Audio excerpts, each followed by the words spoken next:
Samir, sekarang kita lihat Hugo Samir dan masuk. Wow.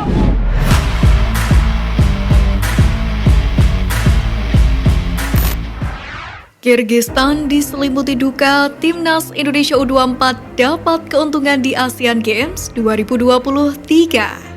Timnas Indonesia U24 baru saja menghadapi Kirgistan pada laga pembuka grup F ASEAN Games 2022 di Zhejiang Normal University Stadium G2 pada Selasa malam.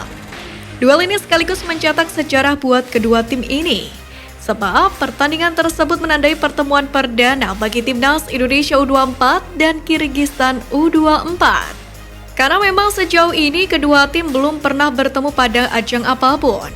Inilah yang membuat pertandingan berlangsung menarik. Timnas Indonesia U24 dan Kirgistan sama-sama tak mengenal dan mengetahui kekuatan serta kelemahan yang dimiliki. Ditambah lagi, Garuda Muda juga tidak diperkuat oleh pemain terbaiknya, di mana dari 22 pemain yang didaftarkan, Timnas U24 hanya berkekuatan 19 pemain. Skuad Timnas Indonesia U24 tidak lengkap karena Ramadan Sananta dipastikan tidak dilepas oleh Persis Solo. Sedangkan Beckham Putra dan Kadek Arel Priyatna dinyatakan belum berangkat ke Hangzhou, China. Absennya ketiga pemain ini jelas mereduksi kekuatan tim Garuda Muda. Meski demikian, media Vietnam masih meyakini bahwasanya Rizky Ridho dan kawan-kawan justru akan lolos sebagai juara grup F. Melihat peta persaingan di grup F, Indonesia memang memiliki peluang besar untuk lolos ke babak 16 besar. Apabila gagal menjadi dua tim teratas di grup F, Indonesia masih bisa lolos jika masuk 4 besar peringkat ketiga terbaik. Dalam hal ini, Soha menjagokan Indonesia sebagai juara grup F berdasarkan performa di kualifikasi Piala Asia U23 2024 kemarin. Berkaca dari itu, Indonesia diprediksi tidak akan menemui kesulitan berarti ketika kembali menghadapi Taiwan. Selain itu, kesempatan untuk melaju jauh juga kian terbuka setelah Afghanistan dan Suriah dipastikan mundur dari ASEAN Games ini. Menurut regulasi, ketika ada dua tim yang mengundurkan diri, tim tersisa akan bertemu 2 kali di fase grup. Negara yang unggul agregat akan lolos ke 16 besar ASEAN Games 2023 sebagai juara grup. Disinilah letak keuntungannya. Dengan tidak adanya peringkat ketiga terbaik dari grup C, otomatis tinggal 5 grup yang memiliki peluang mengirimkan wakilnya ke 16 besar via jalur peringkat 3 terbaik. Peluang ini praktis menguntungkan skuad Garuda Muda. Sebab seapes-apesnya Timnas Indonesia U24 pada akhirnya finish di peringkat ketiga, maka peluang mereka untuk lolos ke 16 besar sangatlah terbuka. Sementara itu, Kirgistan mengawali laga perdana mereka dengan selimut duka. Pasalnya penasihat Presiden Persatuan Sepak Bola Kirgistan KFU meninggal dunia pada Minggu 17 September. Ia tutup usia karena sakit. Akmal Marhali kembali lontarkan pernyataan mengejutkan. Setelah sebelumnya ramai menjadi perbincangan terkait Sintayong yang tak kunjung mempersembahkan trofi, kini Akmal Marhali kembali hadir dengan pernyataan barunya. Dalam hal ini, Koordinator Save Our Soccer atau SOS, Akmal Marhali, ikut buka suara atas polemik tidak dilepasnya pemain ke skuad ASEAN Games 2023. Tentu ini bukanlah hal yang baru, karena sering terjadi pada agenda-agenda terdahulu, seperti Piala AFF U23 2023. Sebenarnya, klub memiliki hak untuk menahan pemain jika memang berada di luar agenda FIFA. Namun dalam hal ini, Akmal Marhali berpendapat bahwa kepentingan negara sejatinya di atas segalanya.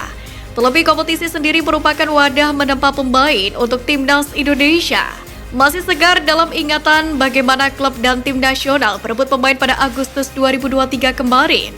Pada saat itu Timnas U23 asuhan Sintayong tampil di Piala AFF U23 2023. Akibat pemain yang tak dilepas oleh klub masing-masing, Sintayong terpaksa menjadi pengganti 2 pemain andalannya tersebut. Melihat fenomena ini, Akmal pun menyarankan agar PSSI membuat kesepakatan tertulis dengan para klub Liga 1 untuk bersedia melepas pemain ke Timnas Indonesia jika memang dibutuhkan.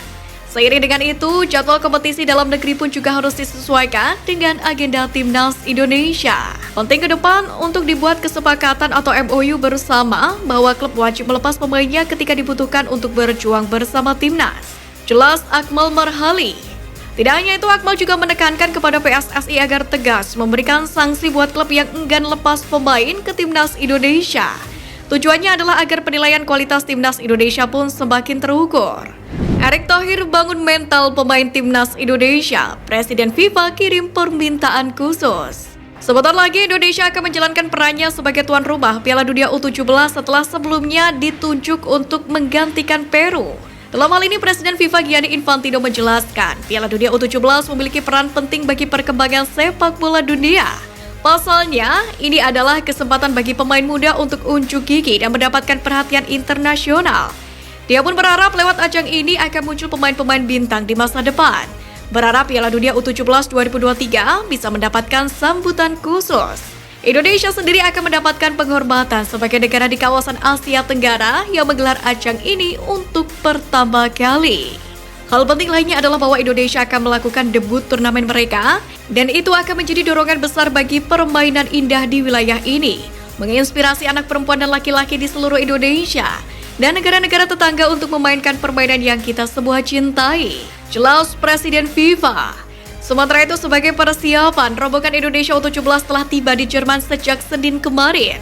Pemusatan latihan di Jerman sendiri dilakukan untuk persiapan menyambut Piala Dunia U17. Rencananya, Garuda Asia akan berada di Jerman hingga 23 Oktober mendatang. Selama di Jerman, Indonesia akan berlatih di fasilitas milik Borussia Mönchengladbach dan Borussia Dortmund. Selama pemusatan latihan, Indonesia U17 akan berpartisipasi dalam 6 pertandingan uji coba. Iqbal Gwijangge dan kawan-kawan akan melawan tim-tim muda Bundesliga.